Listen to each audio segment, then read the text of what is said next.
सत साहेब सभी को राम राम।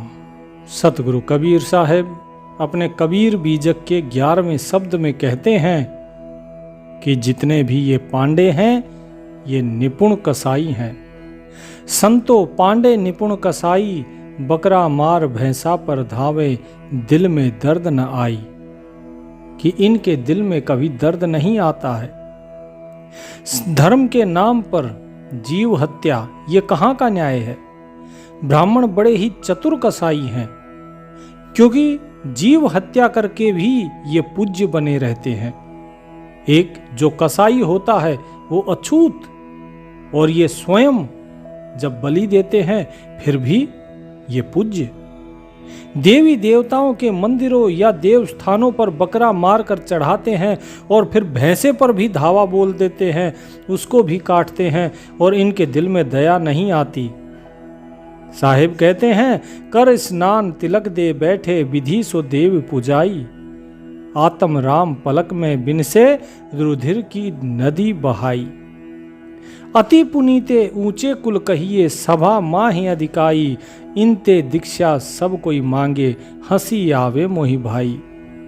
कि भाई वैसे तो ये स्नान करते हैं, तिलक लगाते हैं, पूजा करते हैं, और विधि पूर्वक पूजा आदि करके निर्जीव मूर्ति आदि के सामने एक सजीव जीव की हत्या कर देते हैं और क्षण भर में खूनी मंजर खड़ा कर देते हैं। लेकिन फिर भी इनको ही उच्च कुल का और पवित्र माना जाता है, और सभी जगह सभा आदि में इन्हीं की ज्यादा इज्जत होती है। तो लोगों ने प्रश्न किया कि साहेब यदि ऐसी बात है तो बताइए, फिर लोग इनका विरोध क्यों नहीं करते हैं। कबीर साहेब ने कहा कि तुमने कभी देखा है एक हाथी को कैसे पकड़ते हैं। तो सभी ने कहा कि जी गुरुदेव, आपने बताया था कि एक हथिनी होती है, नकली हथिनी को खड़ा किया जाता है जंगल में। हाथी कामोन्मुक्त होकर उसकी तरफ चलता है, बीच में एक बड़ा गड्ढा खोदकर उसे झाड़ियों से ढक दिया जाता है, और जैसे ही हाथी उसमें गिरता है उसे कैद कर लिया जाता है। कबीर साहिब ने कहा, बिल्कुल सही कहा, लेकिन वो हाथी इतना ताकतवर होते हुए भी क्यों बंधा रहता है इंसान के पास, कभी सोचा है। कबीर साहेब की ये बात सुनकर बाकी लोग सब एक दूसरे की तरफ देखने लगे। तो कबीर साहेब ने कहा कि वो बंधता है अपने मन के कारण। उसको पहले एक मजबूत लोहे की बेल से बांधा जाता है, वो कोशिश करता है छुटाने की अपने आप को, लेकिन वो छुड़ा नहीं पाता है। वो उस बेल को तोड़ना चाहता है लेकिन तोड़ नहीं पाता है। धीरे धीरे उसकी आदत हो जाती है, उसका मन ये मान लेता है कि मैं इसे नहीं तोड़ सकता, अब मुझे इस गुलामी में ही रहना है। और ठीक इसी प्रकार धीरे धीरे उसकी बेल को खोलकर और वहां पर एक पतली सी रस्सी बांध दी जाती है। यदि हाथी पैर भी अपना खींच दे तो जिस लकड़ी के साथ वो रस्सी बंधी है वो रस्सी उस लकड़ी को, उस खूंटे को उखाड़ कर ले आए, लेकिन फिर भी हाथी उसे नहीं उखाड़ता, क्योंकि उसके मन में ये चीज घर कर गई होती है कि मैं इसे नहीं उखाड़ सकूंगा। और यही हाल लोगों का भी है। लोग जानते हैं, देखते हैं, समझते हैं कि ये गलत है, जो चल रहा है वो गलत है, उसके बावजूद भी वो गलत का ही साथ देते हैं। वो देखते हैं कि जीव हिंसा हो रही है, लेकिन वो भी उस जीव हिंसा में शामिल हो जाते हैं। वो उसके विरोध में आवाज नहीं उठाते, क्योंकि उनके मन ने ये मान लिया है कि जो ब्राह्मण कर रहे हैं वही सही है। वो अपने विवेक का इस्तेमाल करते ही नहीं। इसी प्रकार अनेकों अनेक जो अंधे गुरु हैं, जो ज्ञान से अंधे हैं, ऐसे पाखंडी गुरुओं के पास जो चेले जाते हैं वो यही मान लेते हैं कि जो इन्होंने कहा बस वही सही है, क्योंकि ये धारणा उनके मन में बैठ चुकी है। इसीलिए वो कभी सत्य से अवगत नहीं हो पाते, और यही हाल है। इसी कारण इनको इतने पाप कर्म करने के बाद भी उच्च कुल का और पवित्र माना जाता है, क्योंकि ये लोगों के मन ने इस चीज को धारण कर लिया है। सभी जगह सभा आदि में इन्हीं की ज्यादा इज्जत होती है, इन्हीं को श्रेष्ठ माना जाता है। इन्हीं लोगों से सब लोग दीक्षा मांगते हैं और इनके चेले बनते हैं। लेकिन मुझे तो ये सारी बातें देखकर हंसी आती है कि इन्हें पूज्य मानकर लोग दीक्षा ले रहे हैं। तो ये चीज देखकर मुझे हंसी आती है, क्योंकि मैं अपने विवेक से आकलन करता हूं, किसी के कहने से नहीं। कबीर साहिब कहते हैं, पाप कटन को कथन सुनावे, कर्म करावे नीचा, हम तो दोनों परस्पर देखा, यम लाए हैं धोखा। गाये बधे ते तुरक कहिए, इनते वे क्या छोटे, कहे कबीर सुनो हो संतो, कलीमा ब्राह्मण खोटे। कि स्वयं ही ये ब्राह्मण जीवों का वध करते हैं। और फिर क्या कहते हैं? फिर कहते हैं कि पाप काटने के लिए कथा सुननी चाहिए, और भागवत कथा आदि ये सब ये स्वयं ही सुनाते हैं। और कहते हैं, बोले जी पाप कर्म कट गए। क्या ऐसे पाप कर्म कटते हैं? यदि ऐसा हो तो कल को जो है हर कोई जीव हिंसा करना शुरू कर देगा, ये संसार नष्ट हो जाएगा, और अंत में जाके फिर भागवत कथा कर लो। लेकिन परमात्मा ऐसे खुश नहीं होता है, वो तुम्हारे इन कर्मों को ऐसे नहीं छोड़ेगा। कबीर साहिब कहते हैं कि मैंने तो इनके कथन और इनके कर्म दोनों का जब मिलान किया तो मुझे ये समझ में आया कि ये यमराज की लीला है या यमराज का दिया एक धोखा ही है, क्योंकि ये सभी यमराज के धोखे में या जाल में फंसे हुए हैं। गाय मारने वाले को कह देते हैं कि ये तुरक है, मुसलमान है, लेकिन जो अन्य पशुओं का वध करने वाले ब्राह्मण हैं, क्या ये उनसे कम पापी हैं? क्या अन्य पशुओं में जीव नहीं होता, आत्मा नहीं होती? कबीर साहिब कहते हैं, कहें कबीर सुनो हो संतो, कलीमा ब्राह्मण खोटे। कि हे संतों, जीव वध करने वाले कलयुग में जितने भी ब्राह्मण हैं वे सब खोटे हैं, ये कोई भी सच्चा ब्राह्मण नहीं है। लेकिन किसको समझाऊं और कितना समझाऊं? मूर्ख आगे रोए के ज्ञान गांठ का जाए, कोयला होए ना उजला, सोमन साबुन लाए। कितना समझाएं और किसे समझाएं? यदि किसी मूर्ख को समझाने बैठेंगे तो वही हाल होगा जो गोरैया का हुआ। लोगों ने पूछा कि गोरैया का क्या हाल हुआ, ऐसा क्या कर दिया? कबीर साहब बोले कि एक बेचारी गोरैया थी, बड़ी ही दयालु, बड़ी ही निर्मल स्वभाव की। उसने एक दिन देखा कि बंदरों का एक झुंड पेड़ के नीचे बैठा है और बारिश में भीग रहा था। तो उसने कहा कि भाई आग जला लो। अरे आग जला लोगे तो कम से कम तुम्हारी ये तपिश के कारण, अग्नि की तपिश के कारण ये ठंड दूर हो जाएगी। लेकिन बंदर बोले तू अपने घोंसले में बैठी है ना, चुपचाप बैठी रहे। अब वो बेचारी बैठ गई, लेकिन दयालु हृदय की थी। अब दयालु हृदय की थी तो जो है उसने फिर से कह दिया कि भाई अगर कुछ तुमने भी मकान कुछ अपना बना लिया होता, रहने का घोंसला वगैरह, तो आज तुम्हें इस प्रकार से भीगना नहीं पड़ता बारिश में। और ऊपर से सर्दी का समय है, और सर्दी की बारिश में तो ठंड और ज्यादा लग जाएगी। सभी बंदर एक दूसरे के साथ चिपके हुए थे ताकि एक दूसरे के शरीर से गर्मी प्राप्त कर सके, लेकिन उनको गुस्सा आया इसकी बात पर और उन्होंने उसे धमका दिया। अक्सर होता भी यही है, कोई ज्ञानी व्यक्ति किसी मूर्ख को जब समझाता है तो यही हाल होता है, क्योंकि मूर्ख समझता ही नहीं है। तो इसीलिए किसी को समझाना नहीं चाहिए। और उसके बाद जब गोरैया ने तीसरी बार कहा तो एक बंदर ऊपर चढ़ा, उसने गोरैया के घोंसले को उठा के और तोड़ ताड़ के नीचे जमीन पर फेंक दिया। अब गोरैया भी सर्दी में बेचारी ठिठुर रही थी। तो इसीलिए कहते हैं कि सीख ताको दीजिए, जाको सीख सुहाए, सीख दई थी बांदरा, घर बैये का जाए। कि किसी बंदर को शिक्षा दी गोरैया ने, बैया ने, तो उल्टा उसी का ही जो घोंसला था वो टूट गया। इसलिए शिक्षा केवल उसे ही देनी चाहिए जिसे शिक्षा अच्छी लगती हो। हर एक को शिक्षा देकर कोई लाभ नहीं। जो तुम मुझसे पूछ रहे थे कि मैं क्यों लोगों को नहीं कहता, क्यों मैं शांत रहता हूँ, इसीलिए क्योंकि जिसे ज्ञान चाहिए होगा वो स्वयं आएगा, और जिसे ज्ञान नहीं चाहिए उसको पकड़कर ज्ञान सुनाने से कोई लाभ नहीं है, बल्कि अपना ही नुकसान हो जाता है। तो कबीर साहब अपने 13वें शब्द में कहते हैं कि ये जो माया है, ये माया जो है बड़ी ही मतवाली है। राम तेरी माया धुंध मचावे, गतिमति वाकी समझ परे नहीं, सुर नर मुनि ही नचावे। ये जो राम की माया है ये बड़ा ही धुंध मचाए हुए है, बड़ा ही घमासान मचाए हुए है, और इसकी जो गति है वो किसी को समझ में नहीं आती।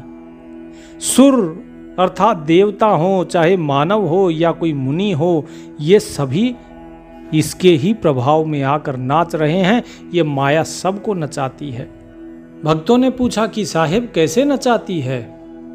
कबीर साहिब बोले कि एक बार नारद मुनि जी जा रहे थे अंगीरा ऋषि के साथ घूमते फिरते, और उन्होंने देखा कि एक मिठाई की दुकान है। उस मिठाई की दुकान के बाहर कुछ पत्तलें पड़ी हुई थी जो झूठी थी। उनमें से एक कुत्ता आता है उस पत्तल को चाटने के लिए, और कुत्ते को देख के जो दुकान का मालिक था उसने डंडा उठाया और कुत्ते को दे मारा। कुत्ता वहां से रोता बिलखता भाग गया, चिल्लाता हुआ। तो नारद जी को ये देखकर हंसी आ गई, और जब हंसी आई तो अंगीरा जी ने पूछा कि नारद जी क्यों हंसे, ऐसा क्या था इसमें? अरे एक तो कुत्ते को डंडा पड़ा, तुम्हें तो दया आनी चाहिए थी कुत्ते के ऊपर और उस व्यक्ति को कुछ समझाते, लेकिन आप तो हंस रहे हो। तो नारद जी ने कहा कि मैं हंस इस बात पर नहीं रहा कि डंडे कुत्ते को पड़ा, मैं हंस इस बात पर रहा हूं कि ये जो कुत्ता था ये कुछ वर्ष पहले इसी दुकान का मालिक था, लेकिन बहुत ही कंजूस था। ये अपनी जेब से किसी को कुछ देता नहीं था। इसके परिवार के जो लोग थे वो भी इसकी कंजूसी से बड़े परेशान थे, क्योंकि ये सब कुछ अपने परिवार के लोगों को जोड़ता, उनके लिए जोड़ता रहता था कि मेरे बच्चों के लिए मैं और जोड़ दूं, अपने परिवार के लिए और जोड़ दूं। और ये जो दुकान में मालिक बैठा है ये उसी का बेटा है। इसे पता भी नहीं कि इसने जो डंडा मारा है ये अपने पिता को मारा है इसने। अब बताओ, तो जो कुत्ता बना था वो क्यों बना? वो इसलिए बना क्योंकि माया के प्रभाव में आके उसने नाम सुमरन छोड़ दिया। क्योंकि एक हरि के नाम बिन गधा कुत्ता सूर, यदि कोई व्यक्ति चाहे कितना भी बड़ा धनवान क्यों ना हो, वो गधा, कुत्ता या सूअर की योनि में चला जाता है अगर उसने नाम सुमिरन नहीं किया तो। इसीलिए इस माया को छोड़कर नाम सुमिरन करना चाहिए। और रही बात माया की, क्या सेमर तेरी शाखा बढ़ाए फूल अनुपम बानी, कहते के चात्रक लाग रहे हैं देखल रुआ उड़ानी। कबीर साहिब कहते हैं कि भाई जो सेमल की पेड़ होता है उसकी शाखाएं बहुत लंबी बढ़ गई हो तो उसका कोई फायदा है? कितनी उसकी शाखाएं बढ़ जाए उसका कोई फायदा नहीं होता, क्योंकि उसके जो फूल होते हैं ना वो देखने में बड़े ही सुंदर होते हैं, लेकिन उनमें कोई सुगंध नहीं होती। और जो उनके फल होते हैं उसका सेवन करने के लिए अनेकों पक्षी इंतजार में रहते हैं कि अरे बड़ा सुंदर, बड़ा ही सुगंधित, मतलब बड़ा ही सुंदर फूल लगा हुआ है तो इसका फल भी बड़ा मीठा होगा। लेकिन जैसे ही उस सेमल के जो फल है उसमें चोंच मारते हैं तो उसमें से केवल रुआं निकलता है। जो आपने कई बार देखा होगा ना गर्मियों में उड़ते हुए रुएं से, वो सेमल के पेड़ से आता है। और जितने भी पक्षी बैठे होते थे कि इस उम्मीद में कि यहाँ से कुछ न कुछ बढ़िया फल मिलेगा, वो सब बेचारे निराश हो जाते हैं, क्योंकि उस रुई को, उस रुएं को कोई नहीं खा सकता, वो किसी के काम नहीं आता। ठीक इसी प्रकार ये माया जो है, इस माया के पीछे लोग पड़े रहते हैं, सारी उम्र इसके पीछे पड़े रहते हैं, लेकिन इस माया को साथ कोई नहीं ले जा पाता, कोई इसे पूरी प्रकार से भोग नहीं पाता है। कबीर साहब कहते हैं कि जब सबकी आशाओं पे पानी फिर जाता है तो जो पक्षी होते हैं वे निराश होकर उड़ जाते हैं। सांसारिक प्राणी भी इसी प्रकार पदार्थों की चमक दमक में पड़कर अंत में निराश होकर इस संसार से कूच कर जाते हैं। काह खजूर बड़ाई तेरी फल कोई नहीं पावे, ग्रीष्म ऋतु जब आनी तुलानी तेरी छाया काम न आवे। आपन चतुर को और को सिखवे, कनक कामनी सयानी, कहें कबीर सुनो हो संतो, राम चरण ऋतु मानी।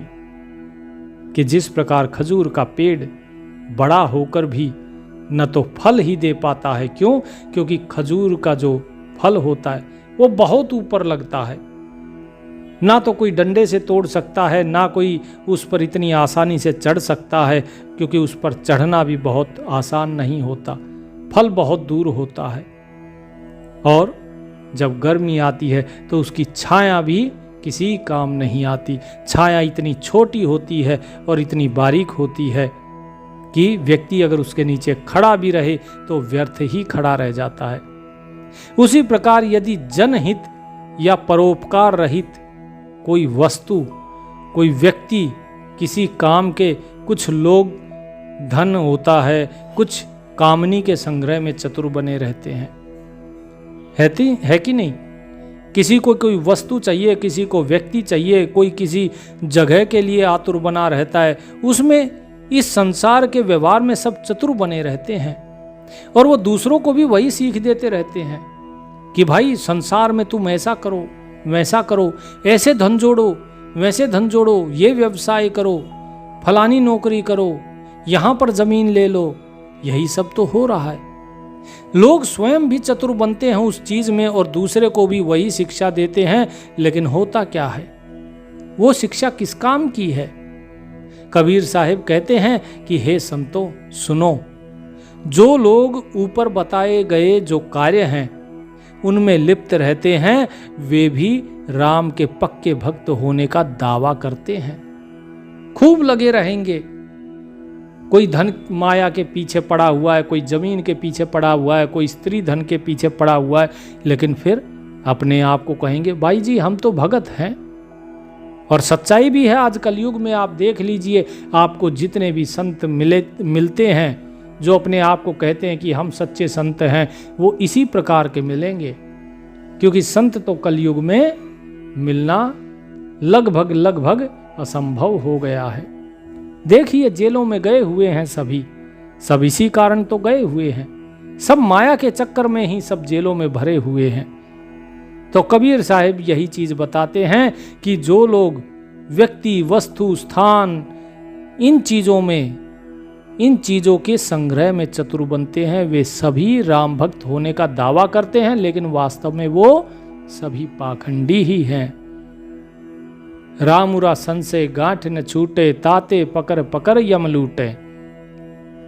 तो क्या कहते हैं साहेब कि भाई हे रमैया राम, राम अर्थात प्रभु राम को बताया जा रहा है, वो राम जो सबके घट में समाया हुआ है, ना कि दशरथ पुत्र राम। तो साहिब कहते हैं कि हे मेरे मालिक, लोगों के मन में भ्रम या संशय घर बना चुका है, इसलिए इन्हें वासनाओं से मुक्ति नहीं मिल रही है और ये बार बार जो वासनाएं हैं ये लोगों को लूटती हैं।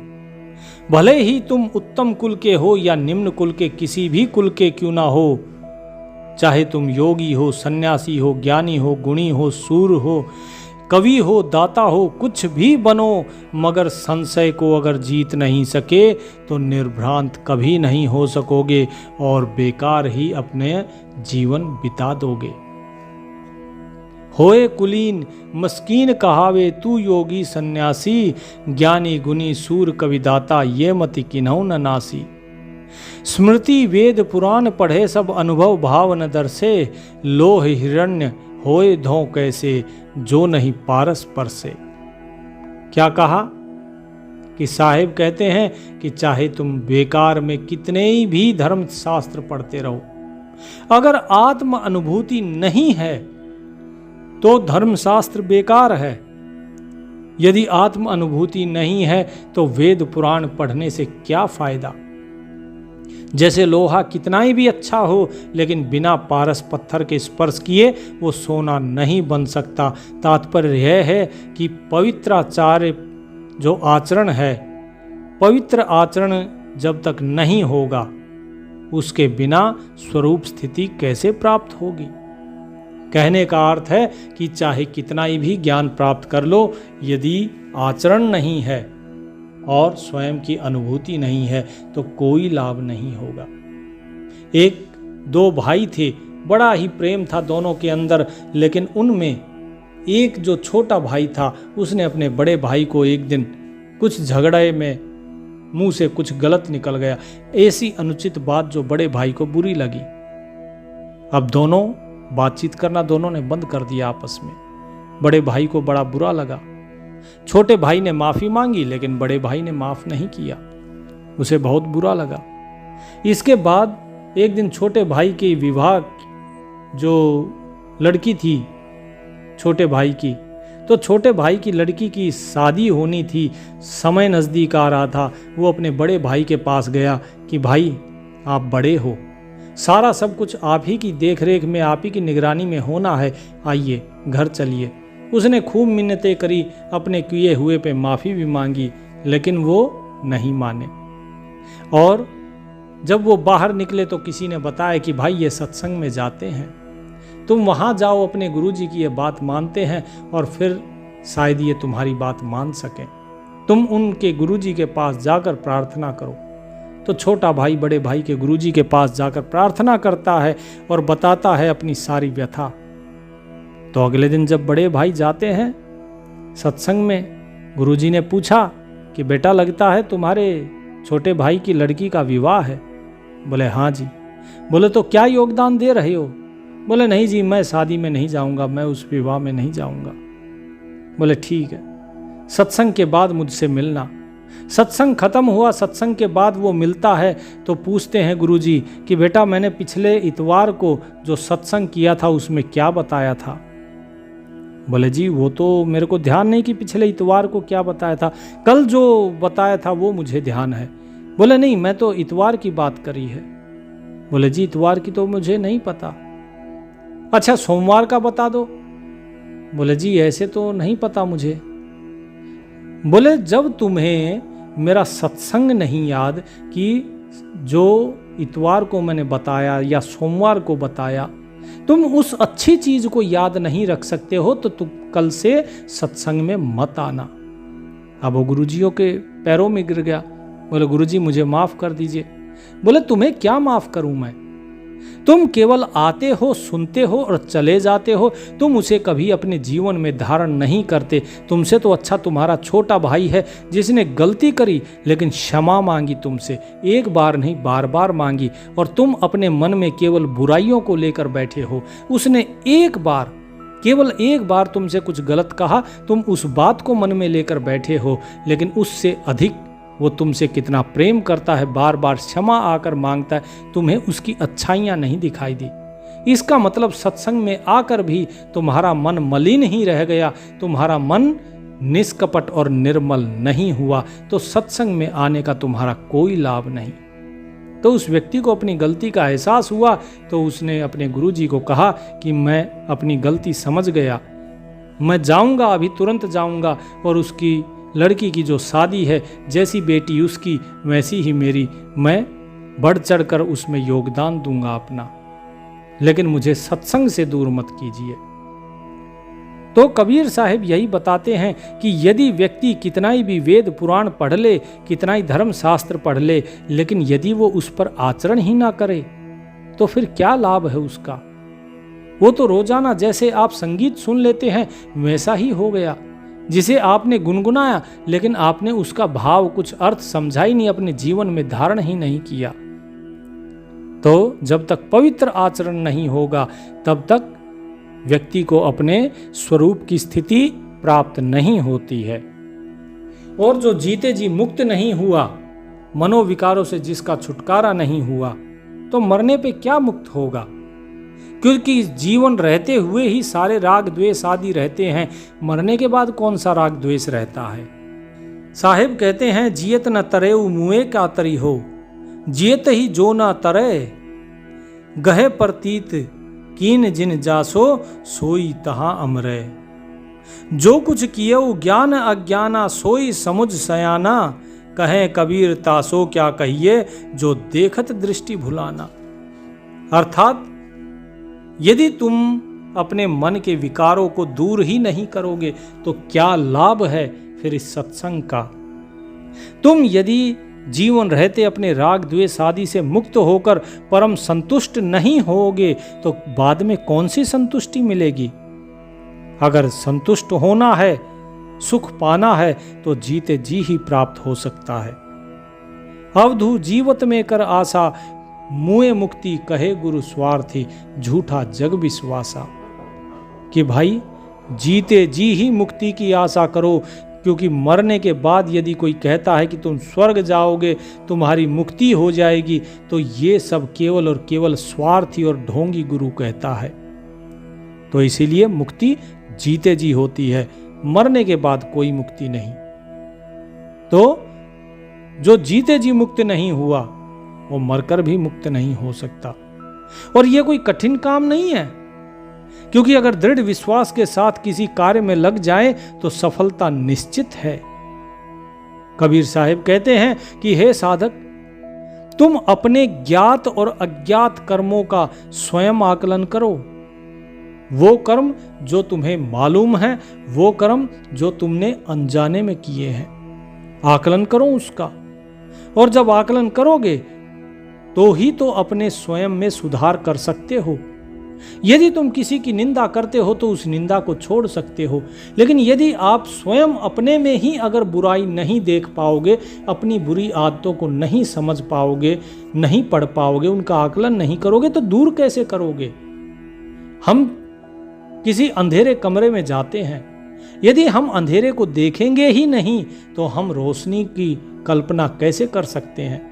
जब हम कमरे में जाते हैं, देखते हैं कि यहाँ तो अंधकार है, तब हम दीपक जला के उसमें रोशनी करते हैं। यदि अंधकार नहीं होगा, क्या रोशनी की जरूरत है? नहीं।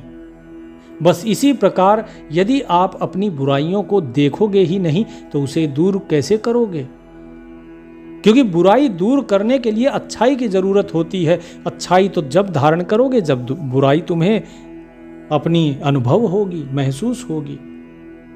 तो इसीलिए कबीर साहिब कहते हैं कि तुम अपने जो ज्ञात अर्थात जो तुमने जानते बूझते हुए कर्म किए हैं और जो अनजाने में कर्म किए हैं उनका स्वयं आकलन करो। जो गलतियां की हैं उन्हें सुधारो, और आंखों देखते देखते भी यदि कोई भूल कर रहा है तो भला उसे क्या शिक्षा दी जा सकती है? आंख बंद करके सूर्य की तरफ खड़े हो जाओ और फिर ये कहो कि भाई सूरज कहाँ है, मुझे तो दिखाई नहीं दे रहा। तो ऐसे व्यक्ति को बताइए सूर्य के दर्शन कौन करा सकता है? यदि कोई सोया हुआ हो तो उसे जगाया जा सकता है, लेकिन जो सोने का अभिनय करे उसे बताइए कौन जगाए?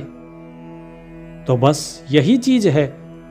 आंखों देखते हुए भी यदि ये संसार भूल रहा है, तुम भूल कर रहे हो, यही नहीं देख पा रहे हो कि मैं गलत कर रहा हूं या सही कर रहा हूं, तो इसका अर्थ है कि आप अपने विवेक का इस्तेमाल नहीं कर सकते। आप कर ही नहीं रहे हैं, और जो अपने विवेक का इस्तेमाल नहीं कर रहा है उसे बताइए भला क्या शिक्षा दी जा सकती है?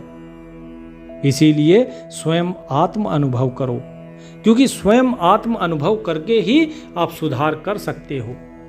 बहुत से लोग मिलते हैं ऐसे जो तर्क करते हैं। तर्क करना चाहिए, क्योंकि तर्क ही तो जीवन का आधार है। तर्क ही तो है जो मुक्ति का द्वार खोलता है। तर्क ही है जो ज्ञान का द्वार खोलता है, लेकिन ये तर्क दूसरे से नहीं, ये तर्क स्वयं से होना चाहिए। जब स्वयं से उत्तर ना मिले तब गुरु से पूछा जाता है, लेकिन यदि स्वयं ही अगर आपने उसका उत्तर ढूंढने की कोशिश नहीं की और बार बार गुरु से ही अगर पूछते रहे, तो जो भी गुरु बताएंगे कुछ दिन के बाद आप उसे भूल जाएंगे और आप उस प्रश्न को भी भूल जाएंगे। लेकिन यदि स्वयं से तर्क करोगे तो प्रश्न भी याद रहेगा, उत्तर भी याद रहेगा और आपके द्वारा किया गया वो तर्क वो आपके आचरण में भी ढलेगा और तभी आप जो भक्ति का मार्ग है उस पर आगे प्रशस्त हो पाओगे। तो परमात्मा का नाम सुमरन करो और आत्म अनुभव के रास्ते पर आगे बढ़ो। परमात्मा सभी का कल्याण करें। सत साहिब।